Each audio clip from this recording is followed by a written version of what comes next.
କେଉଁ ଜିଲ୍ଲାରେ ବର୍ଷା ହେବ ଓ କେଉଁ ଜିଲ୍ଲାରେ ବର୍ଷା ହେବ ନାହିଁ ତାହା ଆପଣମାନେ ଏହି ଭିଡ଼ିଓ ମାଧ୍ୟମରେ ଜାଣିପାରିବେ। ଭିଡ଼ିଓ शुरू करबा पूर्व पहला आपण माने हिमांशु टेक्निकल यूट्यूब चैनल के सब्सक्राइब लाइक शेयर कमेंट करंतु जेहेतु मते भी मोटिवेशन मिलिबो जे मु आपण मानकर पई एमिति रिलेटिव वीडियो आनिबाकू। तो चलंतु वीडियो शुरू करिबा। चलित सप्ताह शेष आडकू बंगोपसागर में पुणी एक लघुचाप सृष्टि होबार संभावना रही। लघुचाप प्रभाव में दक्षिण ओडिशा रे प्रबल अति प्रबल वर्षा होबार संभावना रही।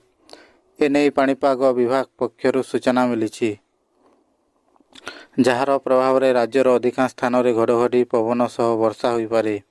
किसी स्थान में 40 ରୁ 50 किलोमीटर बेगर पवन बहिबार संभावना रही। आज प्रबल अति प्रबल वर्षा सह बिजुली घड़घड़ी पर मालकानगिरी को ऑरेंज अलर्ट जारी करा जायछि। आसंता 13 तारिख पर्यंत राज्यर विभिन्न स्थान में प्रबल वर्षा होबार संभावना रही पाणीपाग विभाग पक्षर सूचना मिली। प्रबल वर्षा पर विभिन्न जिला को सतर्क सूचना दि जायछि। जदि आपण मान के हमर वीडियो भल लगी यूट्यूब चैनल के लाइक शेयर सब्सक्राइब करंतु।